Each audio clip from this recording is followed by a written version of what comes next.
Hello friends, नमस्कार, प्रणाम, जय हिंद। मैं रागनी आप सभी का प्रभाकर एकेडमी में स्वागत करती हूँ। फ्रेंड्स, हम लोग बाल विकास थ्योरीज पढ़ने के बाद अब उससे रिलेटेड क्वेश्चन आंसर पर डिस्कशन कर रहे हैं। तो हम लोगों ने इसके पहले वाली वीडियो में 25 क्वेश्चनों पर डिस्कशन किया है। अब उससे आगे यानी कि 26 नंबर के क्वेश्चनों से अब डिस्कशन करेंगे। अगर आप लोग किसी भी स्टेट से जो है टीसी का एग्ज़ाम देने जा रहे हैं तो ये वीडियो आप लोगों के लिए मोस्ट यूज़फुल होने वाली है। तो चलिए स्टार्ट करते हैं। आप लोग वीडियो को स्किप ना करते हुए एक एक पॉइंट ध्यान से देखिएगा। तो चलिए शुरू करते हैं। क्वेश्चन नंबर 26 है कि स्किनर बॉक्स का प्रयोग किया जाता है। फर्स्ट ऑप्शन है शाब्दिक अधिगम के लिए, दूसरा ऑप्शन है प्रसूत अनुबंधन के लिए, तीसरा ऑप्शन है कि बालक अधिगम के लिए और चौथा है कि आकस्मिक अधिगम के लिए। तो सही ऑप्शन हो जाएगा प्रसूत अनुबंधन के लिए जो है स्किनर बॉक्स का प्रयोग किया जाता है। नेक्स्ट है कि 27 नंबर का क्वेश्चन है कि ब्रेल लिपि एवं टेप रिकॉर्डिंग किसके लिए शैक्षणिक प्रावधान के रूप में प्रयोग किया जा सकता है। तो फर्स्ट नंबर है ऑप्शन कि दृष्टिबाधित विद्यार्थियों के लिए,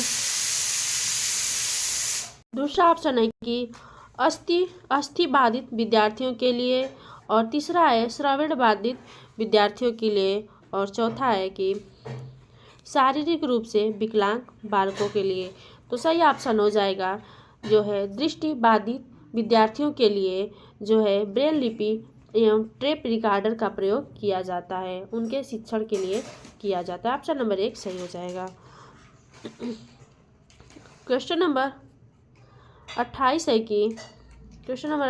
कि क्रेस्मर ने व्यक्ति को निम्न में से किस प्रमुख प्रकार में वर्गीकृत किया है। तो ऑप्शन नंबर 1 है कृशकाय यानी कि दुर्बल, दूसरा है कि सुडोलकाय, और तीसरा है कि गोलकाय, और चौथा है ये सभी। तो क्रेचमर ने इन सभी प्रकार में जो है व्यक्तित्व को वर्गीकृत किया है।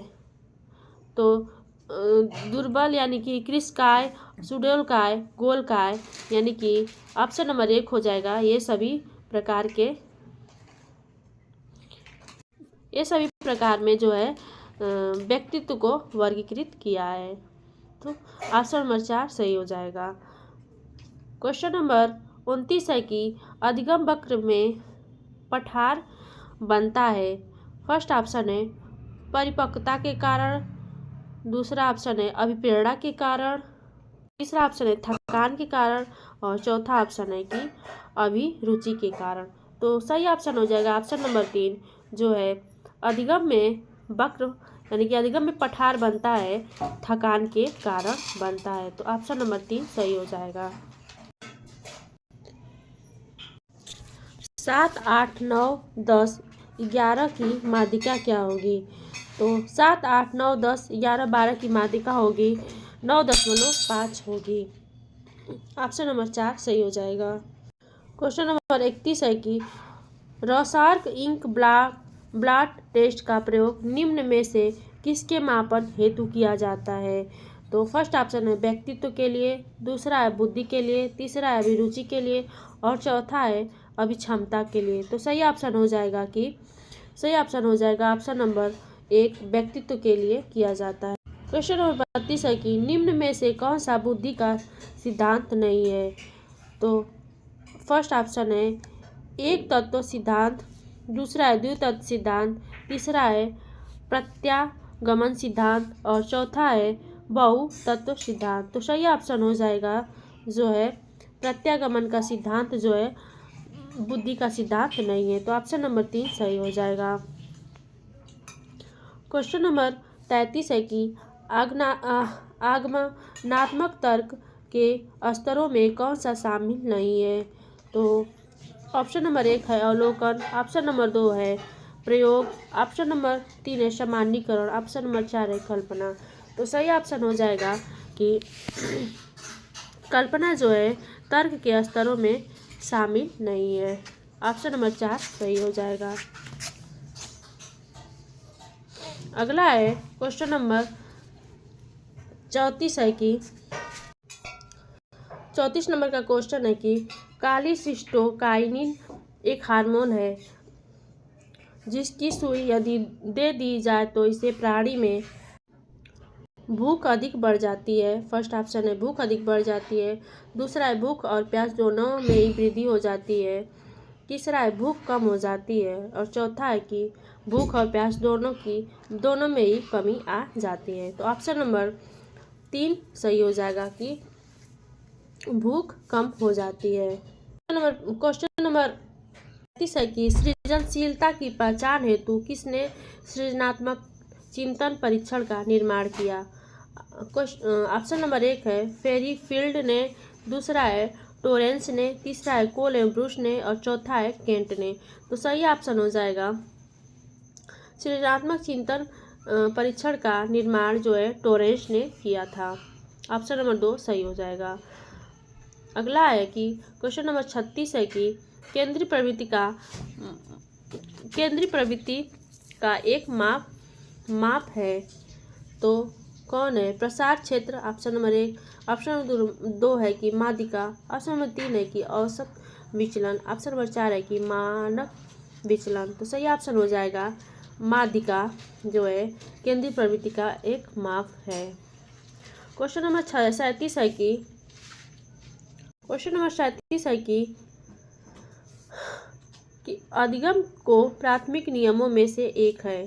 तो कौन सा जो है अधिगम का प्राथमिक नियमों में से एक है। तो फर्स्ट ऑप्शन है अभिवृद्धि का नियम, दूसरा है प्रभाव का नियम, तीसरा है समानता का नियम और चौथा है सहचारी अंतरण का नियम। तो सही ऑप्शन हो जाएगा प्रभाव का नियम जो है अधिगम के प्राथमिक नियमों में से एक है, जिसको जो थार्नडाइक महोदय ने दिए थे।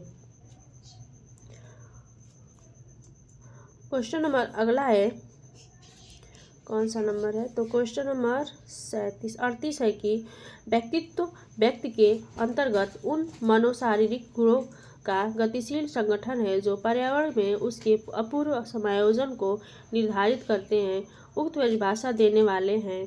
तो ये परिभाषा किसने दिया था। तो ऑप्शन नंबर 1 है M.L. मन ने, दूसरा है S. फ्रायड ने, तीसरा है G.W. ओलपोर्ट ने या फिर J.E. डेसिल ने। तो सही ऑप्शन हो जाएगा G.W. ओलपोर्ट ने दिए थे। नेक्स्ट है कि 39 नंबर का क्वेश्चन, निम्न में से कौन सीखने के गेस्टाल्ट सिद्धांत से संबंधित है। तो ऑप्शन नंबर 1 है पॉलॉव, दूसरा है स्किनर, तीसरा है थार्नडाइक, चौथा है कोलर। तो सही ऑप्शन हो जाएगा कोलर। लक्ष्य निर्देशित व्यवहार में बाधा आना कहलाता है। तो फर्स्ट ऑप्शन है संवेग, दूसरा है प्रेरणा, तीसरा है आक्रामकता, चौथा है कुंठा। तो सही ऑप्शन हो जाएगा कुंठा जो है लक्ष्य निर्देशित व्यवहार में बाधा आने का कुंठा कहलाता है। क्वेश्चन नंबर 41 है कि अपने आप को प्रेम करने की प्रवृत्ति को क्या कहते हैं। तो ऑप्शन नंबर 1 है कि आत्मकेंद्रित प्रवृत्ति, दूसरा है अहंकारी प्रवृत्ति, तीसरा है नर्सिसिज्म की प्रवृत्ति और चौथा है कि हिप्नोटिज्म की प्रवृत्ति। तो सही ऑप्शन हो जाएगा ऑप्शन नंबर 3, अपने आप को प्रेम करना नर्सिसिज्म की प्रवृत्ति कहलाता है। ऑप्शन नंबर 3 सही हो जाएगा। अगला है कि 42 नंबर का क्वेश्चन है कि 42 नंबर का क्वेश्चन है कि बालक एक ऐसी पुस्तक है जिसका शिक्षक को अध्योपान अध्ययन करना चाहिए। उपयुक्त कथन किसके द्वारा दिया गया था। तो ऑप्शन नंबर 1 है प्लेटो के द्वारा या अरिस्टो के द्वारा या फिर तीसरा है रूसो के द्वारा या चौथा है रॉस के द्वारा। तो सही ऑप्शन हो जाएगा रूसो के द्वारा दिया गया था। क्वेश्चन नंबर 43 है कि 140 से अधिक बुद्धि लब्धि यानी IQ वाले बच्चों के किस श्रेणी में रखेंगे।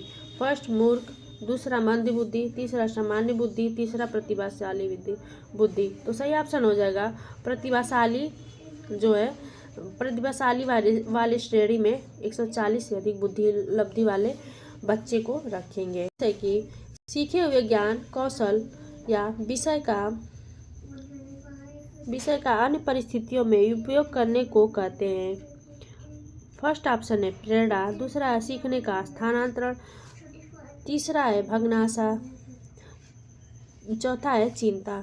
तो सही ऑप्शन हो जाएगा ऑप्शन नंबर 2 सीखने का स्थानांतरण, यानी कि एक स्थिति में सीखा हुआ कार्य जो है दूसरे स्थिति में जब उपयोग किया जाता है तो उसे सीखने का स्थानांतरण कहते हैं। क्वेश्चन नंबर 45 है कि अप्रेरणा के लिए अक्सर शब्द का भी प्रयोग किया जा सकता है। तो अप्रेरणा के लिए किस शब्द का और प्रयोग किया जाता है तो देखते हैं। फर्स्ट ऑप्शन संवेग, दूसरा है आवश्यकता, तीसरा है भावना, चौथा है प्रत्यक्षीकरण। तो सही ऑप्शन हो जाएगा ऑप्शन नंबर 2 आवश्यकता। 46 नंबर का क्वेश्चन है कि किसने सामूहिक अचेतन का संप्रत्यय दिया था। फर्स्ट ऑप्शन है युंग ने, दूसरा है फ्रायड ने, तीसरा है एडलर ने और चौथा है सलीवन ने। तो सही ऑप्शन हो जाएगा युंग ने जो है सामूहिक अचेतन का जो है परिचय दिया था।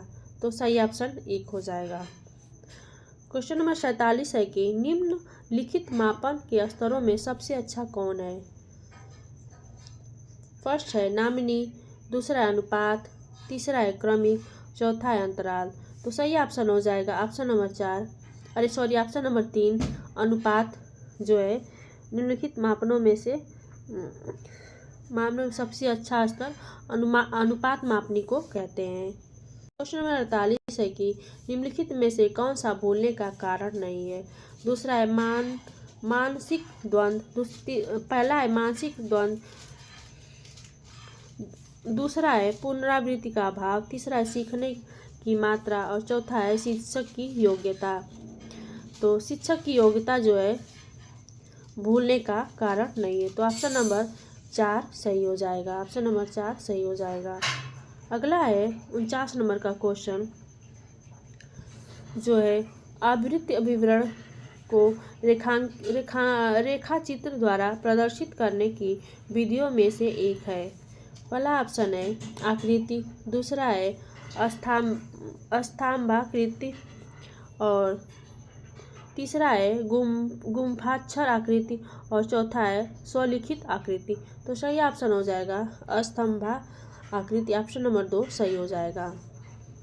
अगला है क्वेश्चन नंबर 50 है कि किस व्यवहारवादी का मानना है कि अन्य व्यवहारों की भांति भाषा भी क्रिया प्रसूत अनुबंधन द्वारा सीखी जाती है। तो ऑप्शन नंबर 1 है इसमें ऑप्शन नंबर 1 है कि उद्दीपन परिवर्तन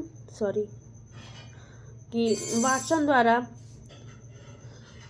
वाटसन ने माना था या फिर स्किनर ने माना था या फिर गुथरी ने माना था या फिर थॉर्नडाइक ने। तो स्किनर ने माना था। ऑप्शन नंबर 2 सही हो जाएगा। तो फ्रेंड्स आज के लिए बस इतना ही।